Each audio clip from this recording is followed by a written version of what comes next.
Hello and welcome to the Mancast, and thank you so much for clicking on this video and watching.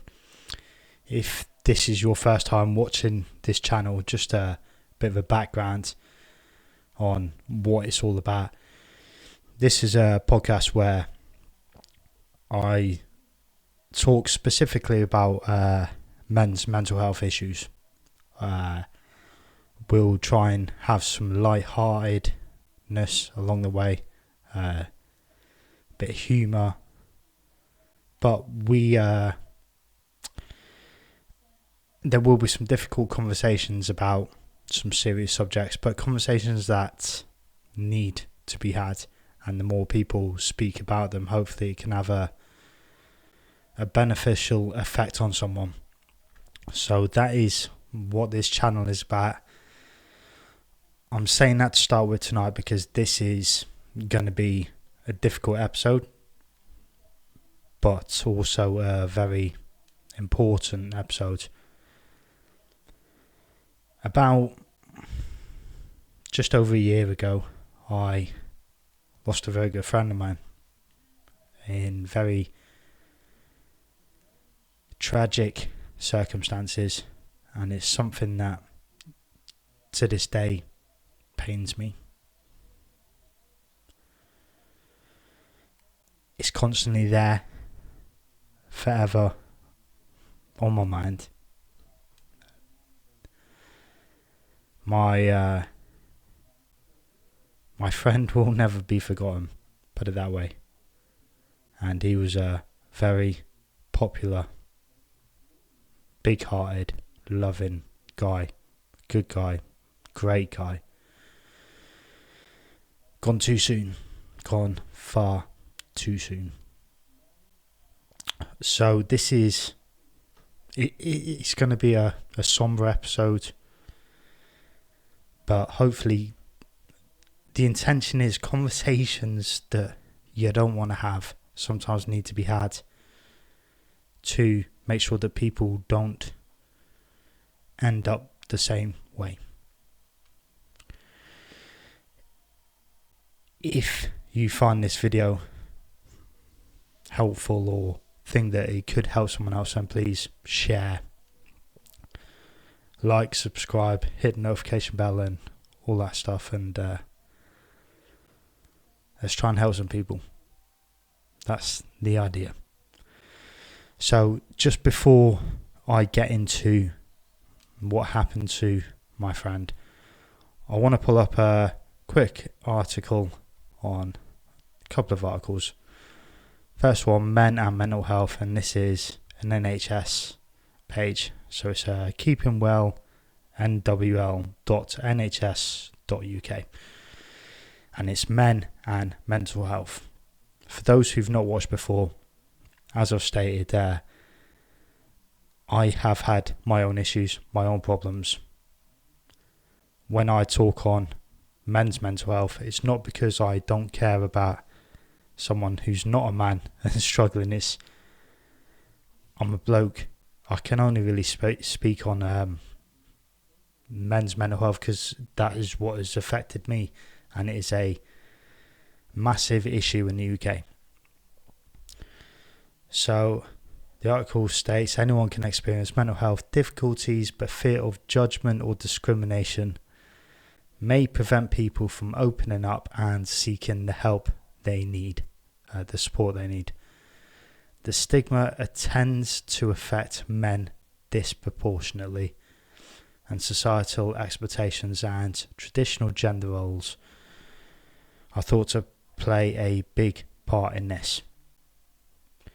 So again, this is why I talk specifically with men's mental health, and I will pull up the stats, and if you've watched this podcast before, you're probably sick of hearing them.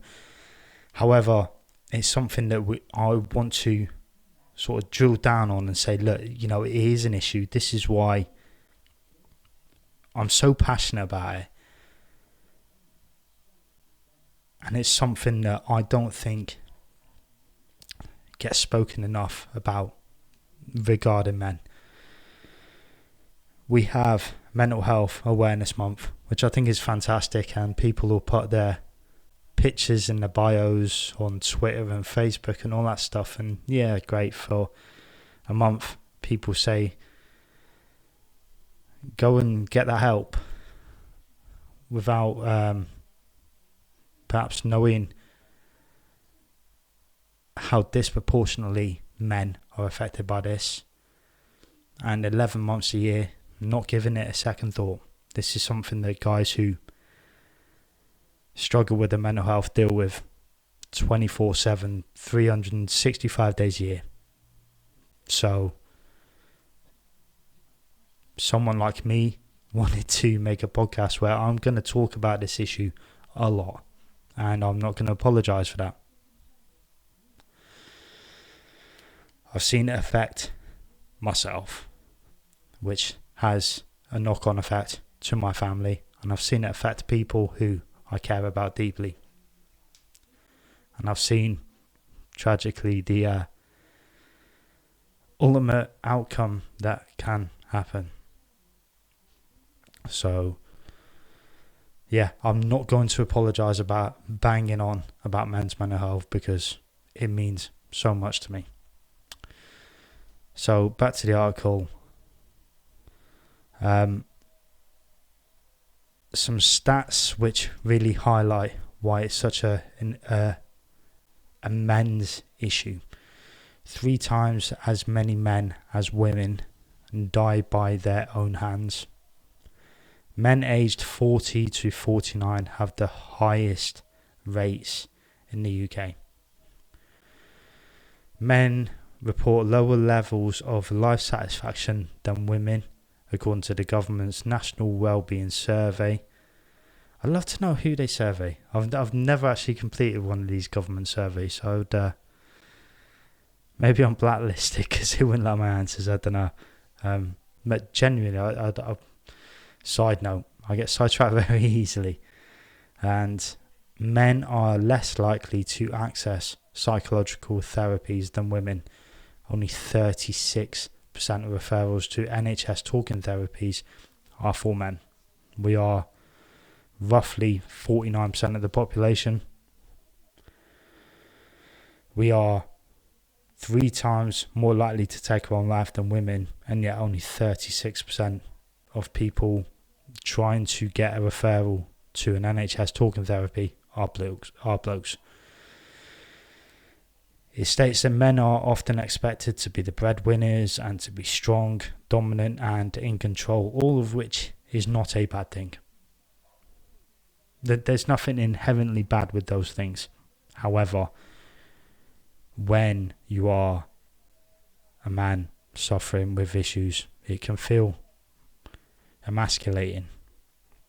I've experienced that myself. It does feel emasculating, embarrassing to talk about it. Somehow you are less of a man.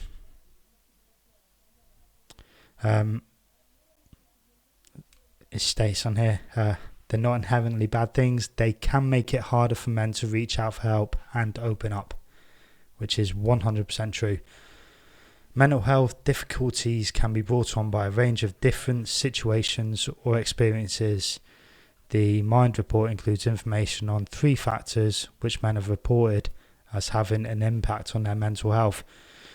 They are work and unemployment, physical appearance, and social media.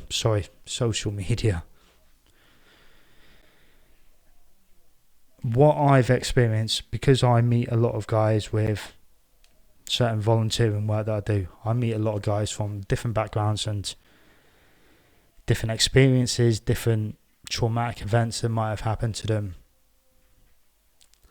So many different things that I remember being at an event recently. It was sort of a networking event type thing, and I was asked by someone who was concerned, who had young male children, and said, I know all the stats regarding men's mental health. What do I need to look out for my boys? Genuinely concerned, and I give her such a non-answer, and I was apologetic for it, but I was honest, and The answer I said to her was, if I knew, if there was one thing or two things to look out for that cause poor mental health amongst men, I would be a millionaire. I could solve it in a heartbeat. Mental health can affect anyone, and the fact is it affects men more. And I said the only thing I can suggest is talk to your children. Always talk to your kids. It's something I do with my kids. I have daughters, not sons, but having those conversations and saying, look, no matter what you may be feeling, or whether you're embarrassed to perhaps talk, don't. They know what I do. They know I've had my issues. They don't know to what extent. But we have a very open relationship where we talk honestly about our emotions, and it's something I've, since the birth of my first child, it's been in my life that much that we make sure we talk. And that's a good thing. And being honest. And hopefully nipping problems in the bud before they go from a problem to a major issue. But blokes will not do that. Typically, we bottle stuff up. And I've spoken to guys who've bottled stuff up for years and didn't know that actually it doesn't make you less of a man to open up and be honest and seek help, because we all need help sometimes. So whilst there is research to suggest that men are becoming more willing to seek help for their mental health, it's likely that traditional masculine values, stigma, and not knowing where to go for support still play important roles in why men are less likely than women to seek help from the NHS for a mental health problem. And not only the NHS, but just help in general. And sometimes it's just having a chat with a mate or a neighbour. Finding a charity that can help you. There's a lot of them out there. It's good and bad. It's good that there are that many out there. It's bad that it's needed. But while it's needed, it's great that there is that opportunity out there.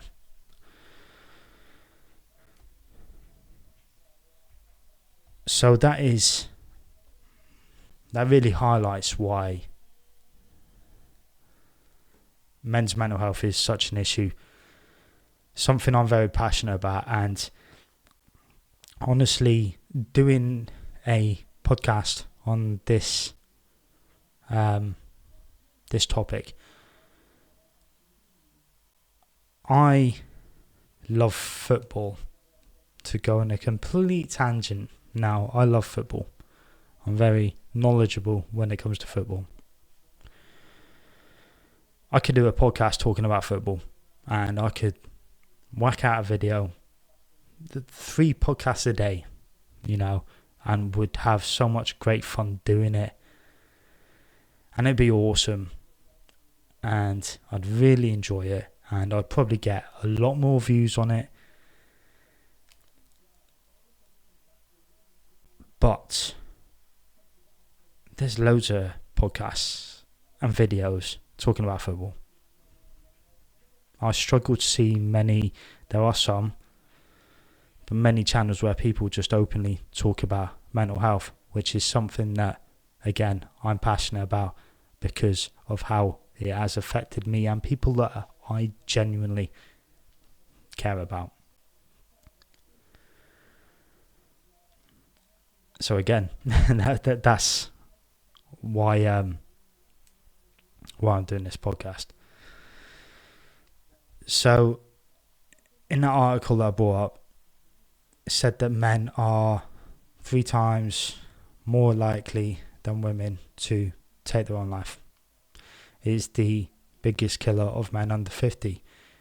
In the UK, 1 man takes his own life every 2 hours. I know I've stated that on previous episodes I've done, but again, it's something that I really want to talk about and highlight, because one man every 2 hours. And these are sons, brothers, husbands, cousins, friends, whatever it may be. These are people who have people in their life who are affected from the aftermath. It's not just a sad story that you read online. There are real world ramifications and effects on someone taking their own life.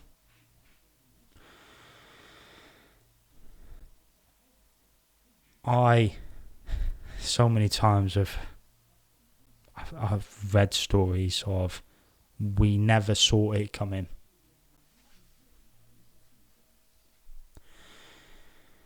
We knew there was something, we didn't know how bad it was, and why didn't they talk to me? I've seen interviews with family members talking about, like, if only I'd known. If only I knew that they were... I'm going to touch a lot more on this later in the episode, but again, hopefully people talking openly and honestly about it can get to that one guy who's thinking about it right now and say, do you know what, maybe I'll go and get the help that I need, go and seek the help, see what's out there. And rather than take my life, maybe take a chance and see if something can help me.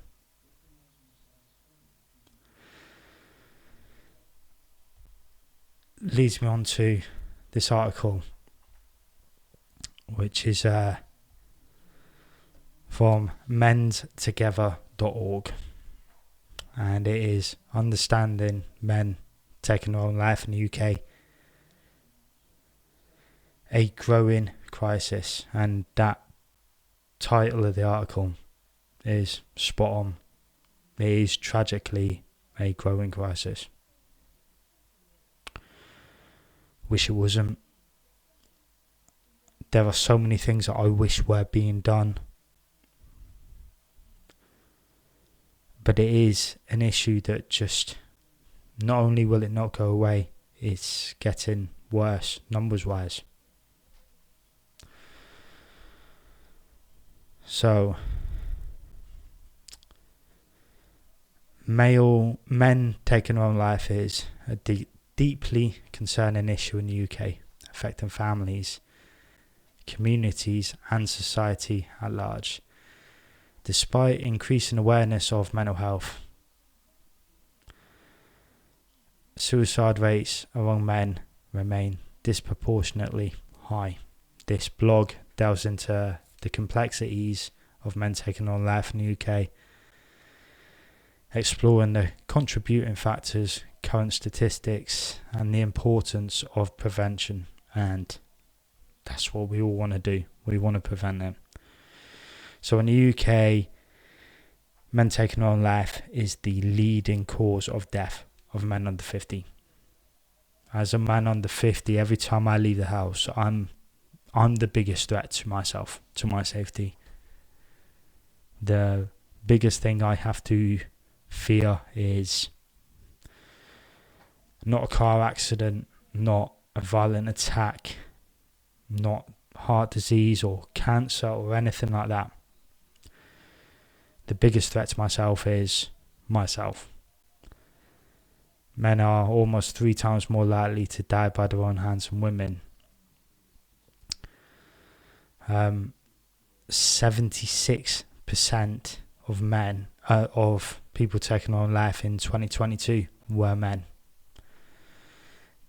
The gender disparity has persisted for decades, raising important questions about why men are more vulnerable and what can be done to reduce this tragic loss of life. And it is tragic. It's horrendous. And the trail of destruction that is left behind afterwards is far-reaching. So in 2021, the age standardized rate of men taking their own life was 15.8 deaths per 100,000 compared to 5.5 per 100,000 for women. Men aged 45 to 49 are the most at-risk group, with a rate of 22.5 per 100,000. And among younger men aged 20 to 24, it remains a significant issue with a rate of 13.1 per 100,000. So why? What is causing it? This article, I've read through this article, and I think it's very honest, very brutal, and a lot of stats in there, but stats that you need to hear. And you need to realise why it's such a massive issue, and why we need to, all of us, man or woman, if you've got a man in your life, make sure they're okay. So it says there is no single cause for this, but several factors disproportionately affect men in ways that increase their risk. First one, cultural expectations and masculinity. Many men in the UK feel pressure to conform to traditional notions of masculinity, strength, stoicism, and independence. This can discourage them from seeking help with experiencing emotional distress. According to research, men are less likely to discuss mental health problems with friends, family, or professionals compared to women. This silence often exacerbates feelings of isolation and hopelessness. It is true. This is what I experienced myself. Man up. Like I'm a bloke, and the last thing I'm supposed to do is cry, shed a tear. And there's nothing wrong with being strong. Stoicism, independence, these are good things. These are good things. That doesn't mean that you can't have issues that need addressing.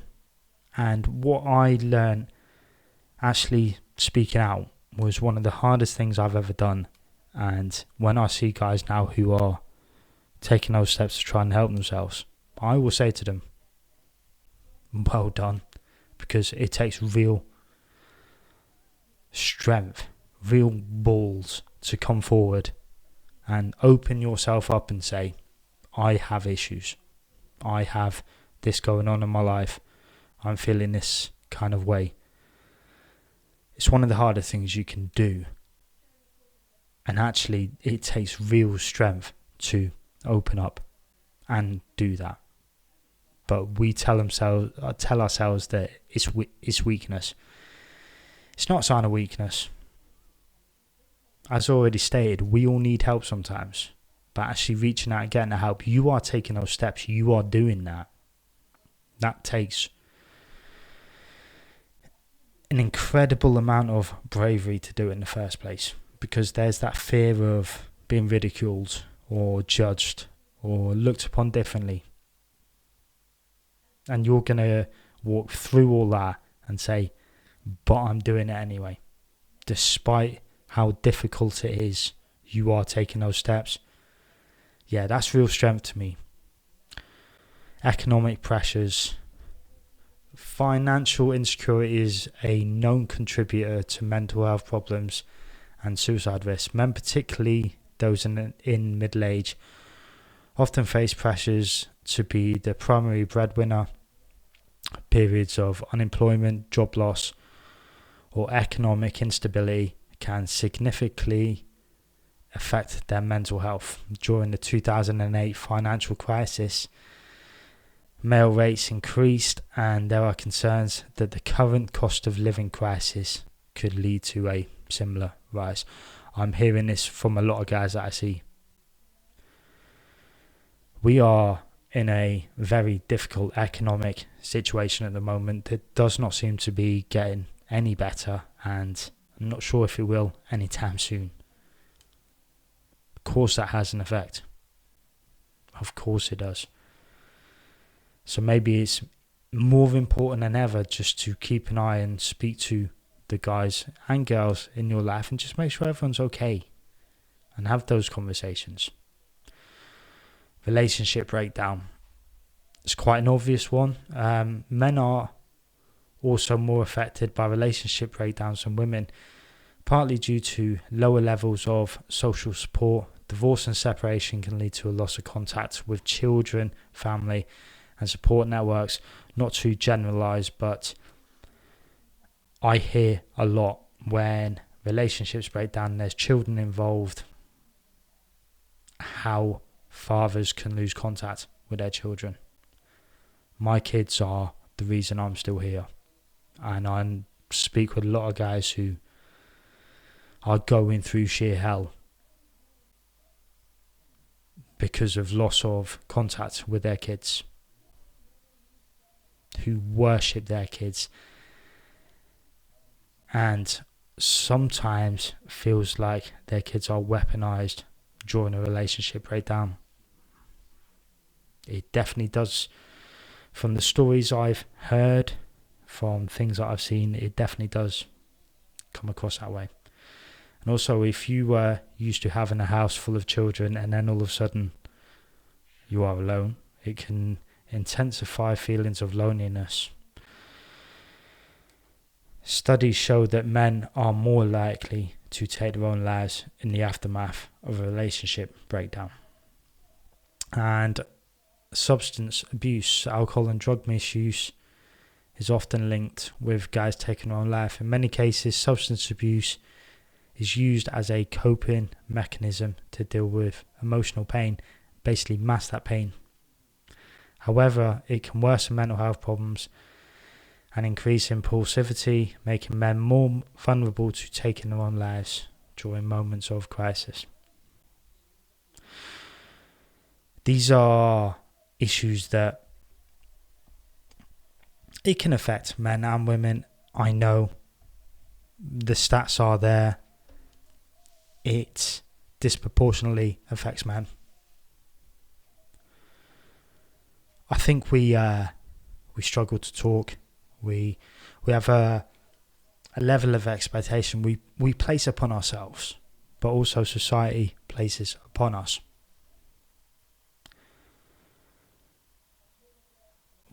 We have a laugh. We take the piss out of our mates take the piss out of us. Never want to change that. I love taking the piss. But sometimes that level of banter that you have your mates can perhaps prevent that mate from actually wanting to talk to you. I did know who genuinely, when I was going through a mental health crisis, who I could talk to, because I didn't know if anyone would get it. That's why I think just actually take the piss out of your mates, but then say, are you alright? And if you're not, you know you can talk to me. And what you'll get back if he's a good mate is vice versa. You know you can talk to me if you need to. Let's have those conversations and deal with that issue before it builds into something that is a lot harder to deal with.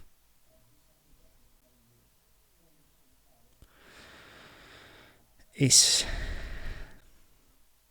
hard. What I said, we prevent ourselves from talking or from wanting to talk, and also society does that as well. You don't want to be that overly emotional guy. Actually, emotion's alright. You know, there's a difference between emotion and overly emotional. You know, at least in my opinion. Don't be afraid to express your emotions, to express your fears, your anxieties.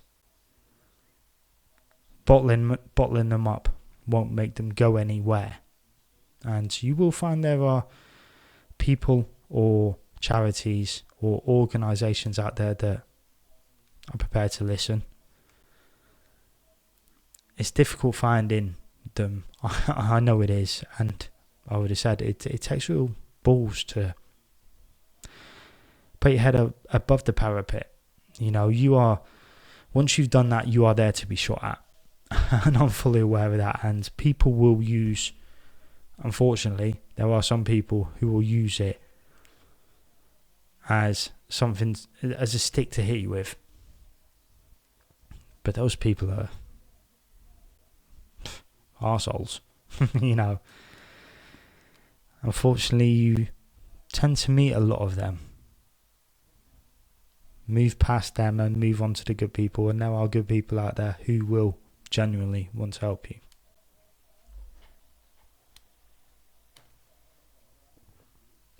So, I've said all that to basically set me up to what I did not want to talk about.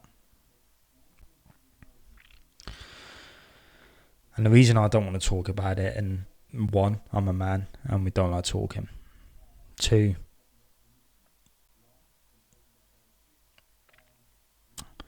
I know it's going to bring back a lot of raw emotions for myself. But it's important to know that it's important to hear what happens if you don't talk and where it can lead to.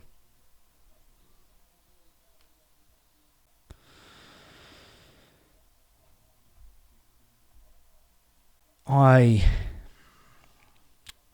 just over a year ago, lost a friend of mine.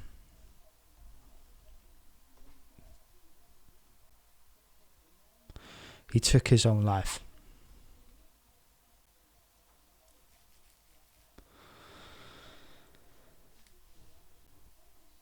I do some volunteering work for a well-known men's mental health charity in this country. It was a group that I started going to because I come very close to doing the same thing.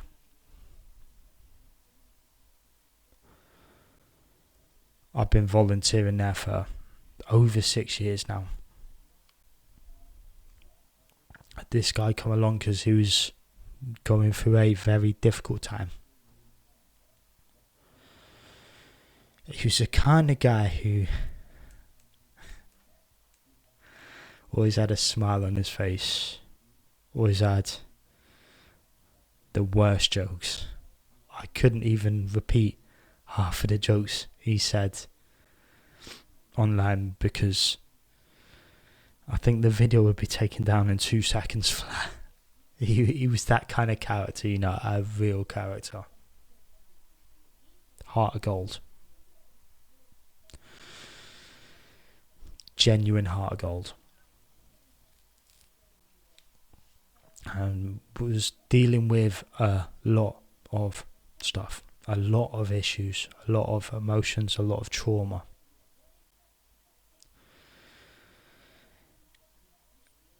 He ended up helping the group, helping to run the group and volunteering and putting a lot of passion into it. Because of pulling him back from the edge where he was.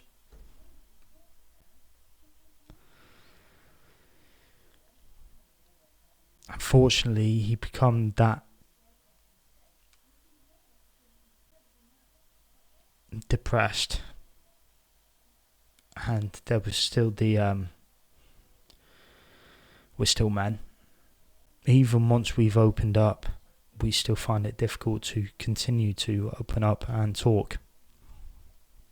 And I think he fixated on trying to help everyone else, because if he was helping everyone else, then he must be okay. And he wasn't. And he took his own life. He was someone that I would speak to on the phone, that I would see weekly, that I would have a real laugh with, and just a genuine bond with. Anyone who knew him had a bond with him, because he was that kind of character, that he was a larger than life character, and just a great guy. I experienced emotions that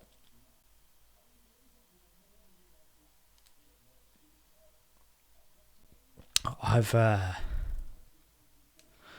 never truly experienced before, and I never want to experience ever again for the rest of my life.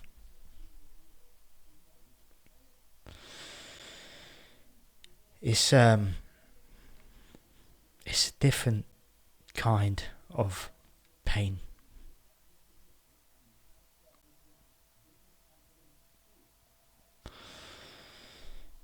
He was just an incredible guy who did not know just how much he meant to so many people.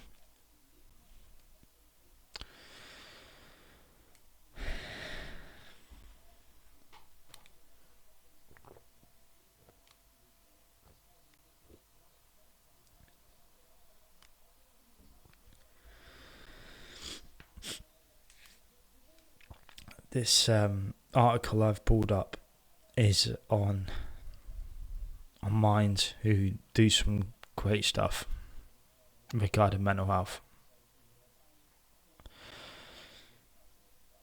This is an article I remember reading over a year ago, because I did not know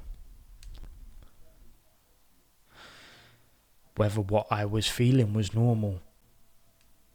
I was obviously distraught and upset, but I've lost people before. It was different, worse. It was painful. Losing anyone is painful, but I was lost and looking for answers, and I found this article, and this article has stuck with me for over a year. So, losing someone to suicide, every type of grief can cause intense, complex feelings, but research shows that those of us bereaved by suicide may have especially complicated feelings, and that's, in my experience, an understatement. Says we might experience extra struggles while trying to cope with loss. I know I'm only speaking on myself here, but I knew a lot of his mates too, and it's not something that you get over. This might include feelings of things like shame or guilt. I spoke with him the day before he took his life, and I could not help but think, what did I miss, or what more could I have done to stop my friend from doing this?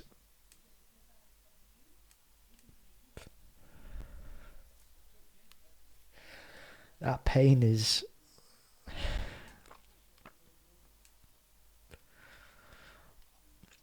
I don't go a day without something reminding me of him.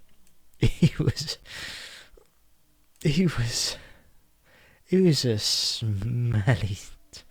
He could clear a room with his farts. You know what I mean?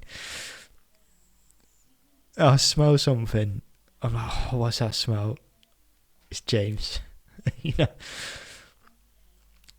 I'd see something funny and be like, that's the kind of thing James would have laughed at. You know,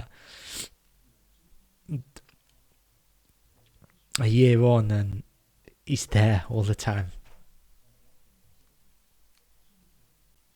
It says that shame or guilt is a common reaction, but remember that neither you nor the person who died by suicide are to blame for the loss, and I blame myself.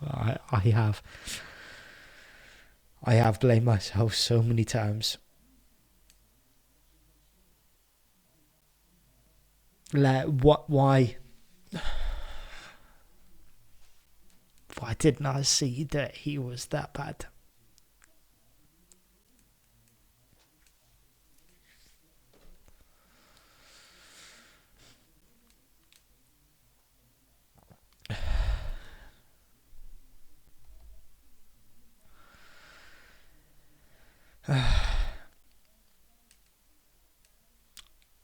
Remember that it is not your fault.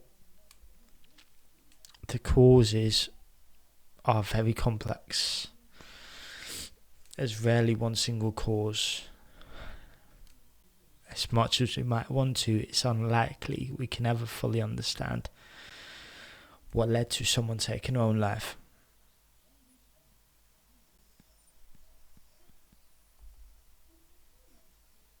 The next bits are stuff that I still do to this day. You spend a lot of time thinking about things you could have said or done differently. Yeah. Or you might regret things that felt difficult or complicated about your relationship. Not myself personally.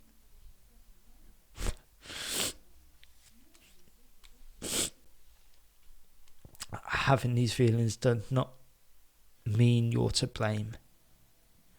If possible, try not to focus on what if, which is easier said than done. When we lose someone this way, we may feel guilty that we didn't realise how much they were struggling, which is what I just said. We may feel guilty that we did. But people can hide feelings well, clearly, and there are lots of complicated reasons why someone may not have been able to show how they were feeling. If the person did share that they were feeling that way before they died, we might feel guilty about not doing more to support them. I knew previously he had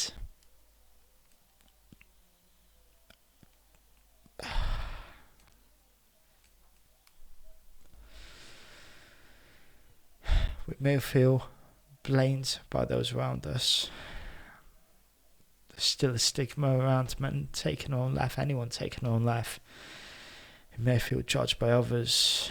For example, there may be beliefs about people taking their own life within your religion or community, which may make you feel you can't be open about your loss.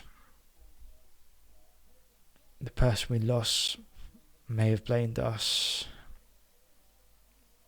I didn't have that bit.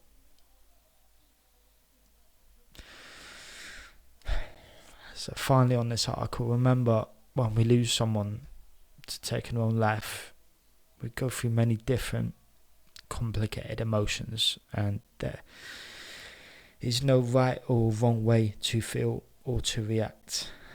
You may feel shocked, empty, or numb.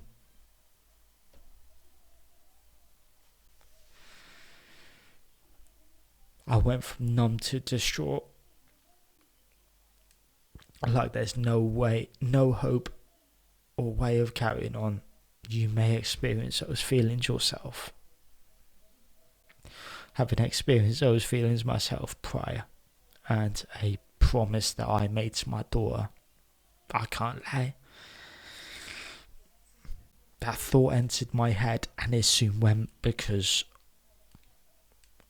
I have a promise to keep to my daughter. Angry towards other people, the world, yourself, or the person you lost. I was angry with myself. Very low or depressed. It's still there. Like you want to self-harm. Again, going back to that promise that I made to my daughter, it will not happen. Anxious or panicky,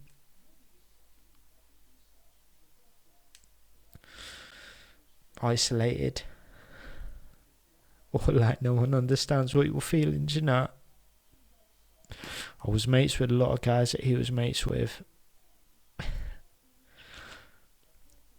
And this is bad. We spoke.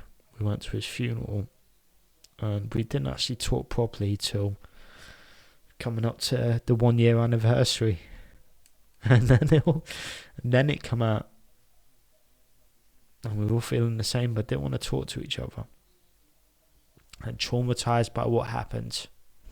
Yeah. To this day, still am.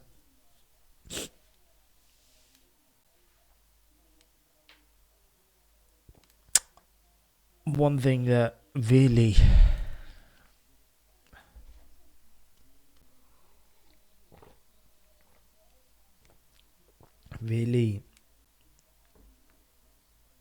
hurt me. I mean, the whole everything hurt me to a point that I will never be fully over. And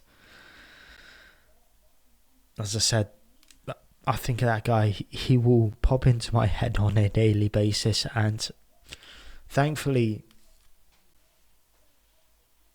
most of the time now it's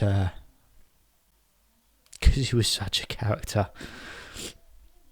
There's a bad smell and I'm like, bloody hell, it's like James is here. I hear a bad joke and I'm like, he'd have been proud of that. Or sounds like one of his. Bloody hell, that's a proper bad dad joke. He's always there. Always.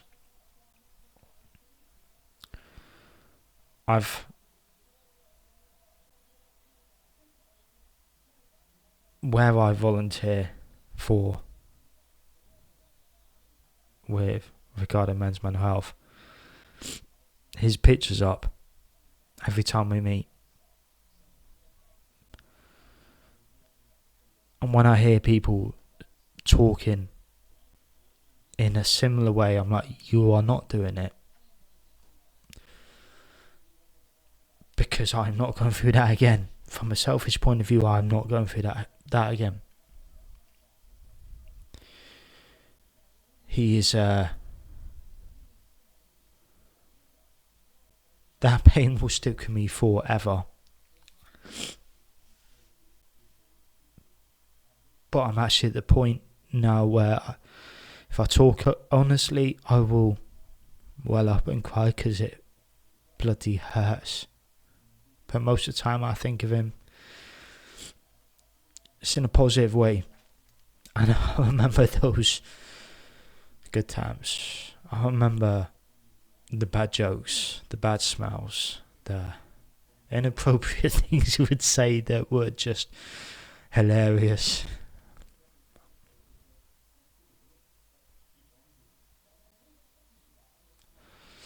But when I went to his funeral and saw his children,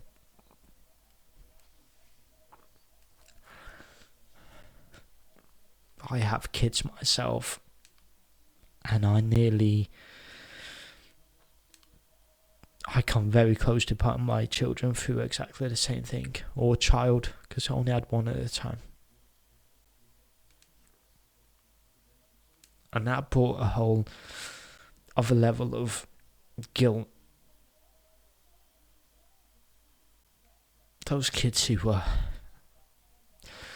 the way they handled themselves on that day, they were a credit to him and the rest of the family, because they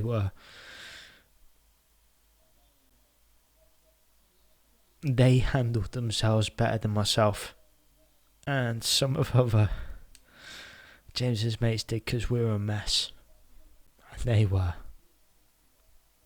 incredible. I got to know his mum quite well. Lovely lady, genuinely lovely lady, heart gold. She is suffering and struggling. Absolutely worshipped her son. I don't know, from conversations had, which I would never break, the feeling was mutual.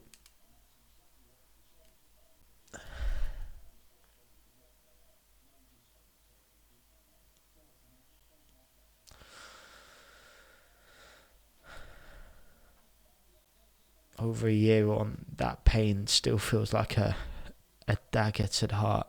Every time I try and talk about it, every time I try and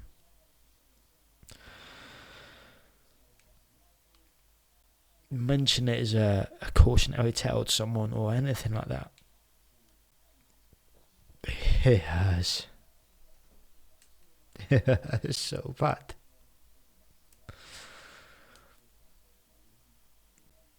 I just wish my mate was still here, dropping his guts and telling bad jokes.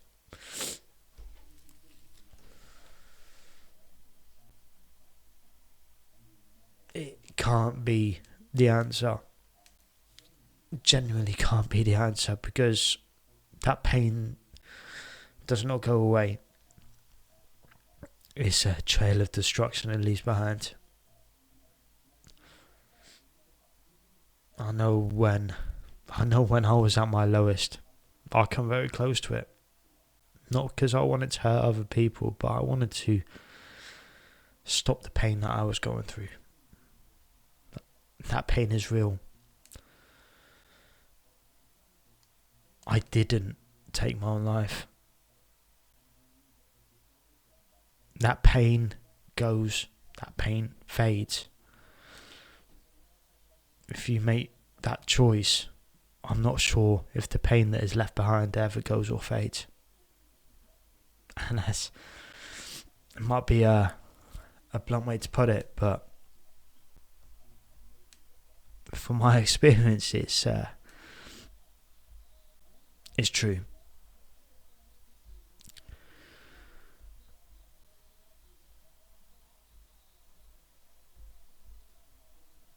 Last article I want to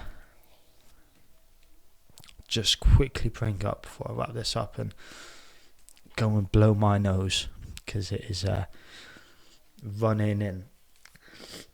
I apologise for snivelling into a microphone. I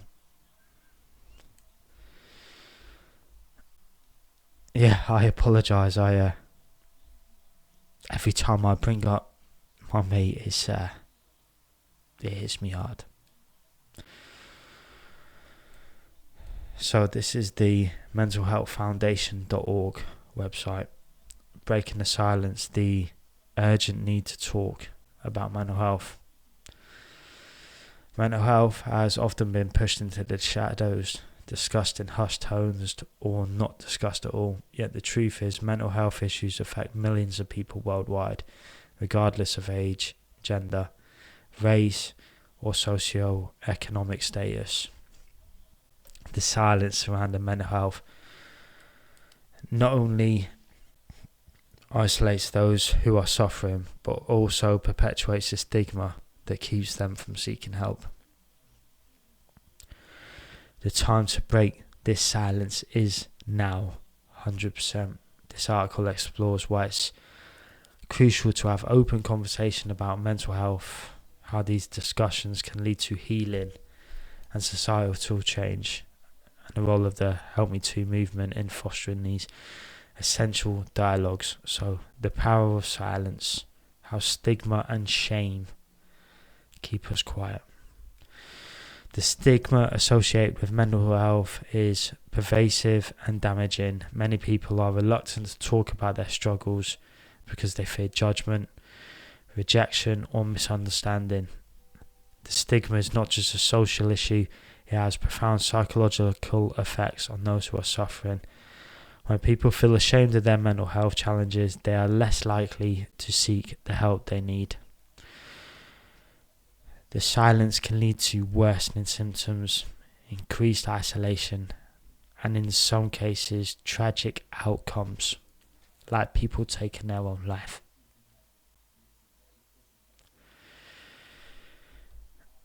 So, it kind of really sums up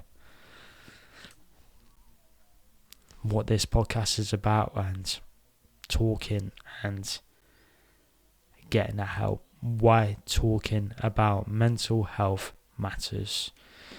It's not just beneficial, it's essential. Open conversations can normalize mental health issues. When mental health is openly discussed, it becomes a normal part of the conversation. This normalization can help reduce the stigma and make it easier for people to seek help. It encourages early intervention. Early intervention is key to managing mental health conditions effectively. When people feel safe to talk about their struggles, they are more likely to seek help sooner rather than later, and definitely before it becomes too late. Fosters understanding and empathy. Open discussions about mental health helps others understand what those who are suffering are going through. This understanding fosters empathy, reduces judgment, and creates a more supportive environment, and it breaks down the barriers to treatment. When mental health is part of the conversation, people are more aware of the resources available to them.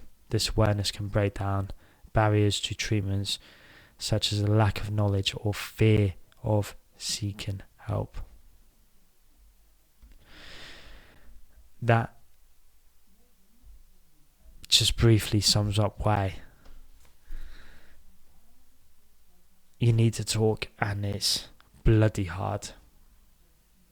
It's bloody difficult, but it's not impossible. There are people out there who are prepared to listen. There are charities and organisations out there that are prepared to help you. They're desperate to help you if you reach out to them.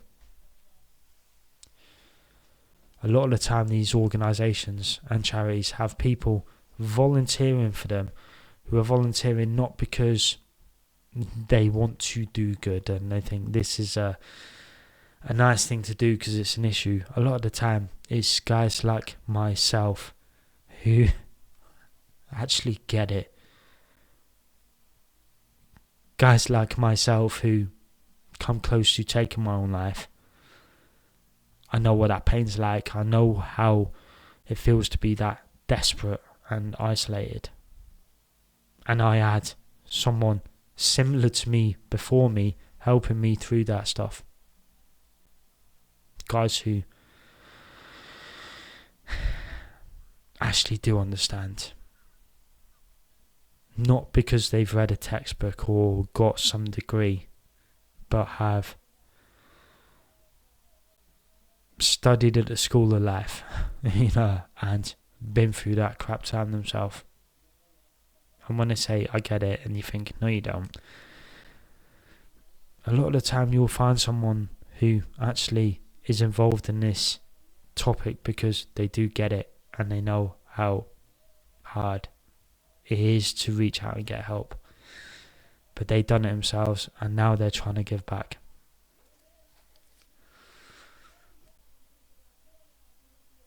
Taking your own life is not the answer. Talking is hard, but not impossible. And there are places out there. If you have access to the internet, well, if you're watching this video, then you must do. There are places out there that will help you, and just search locally what is there. And if you try the one that comes up top of the list and it doesn't work, try the next one and try the next one, and do not give up on yourself, because it does get better, but you have to work at it.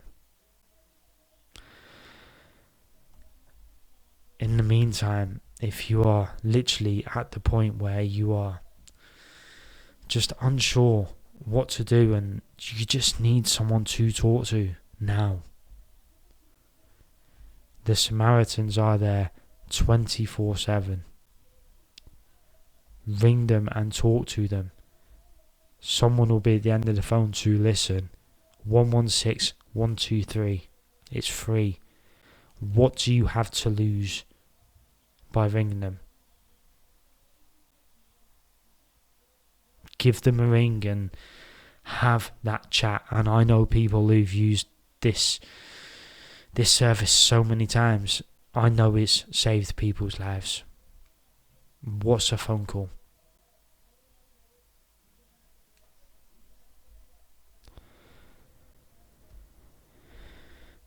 I am going to go and blow my nose and wipe my tears, and I apologise for the emotion, but it's raw, and I think it always will be when I talk about my mate, because it bloody hurts.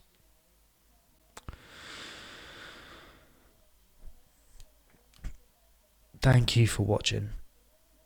I was going to say if you enjoyed the video, but I think I said this on the last video I done. I don't think enjoy is the right word. But if you appreciate the rawness and the facts that I'm trying to put out and the conversation we're having, then please leave a like. Share this video if you think it can help. And if you like the idea of this channel, then subscribe, hit the notification bell, all that jazz. Thank you so much for watching. And until next time, I will see you later.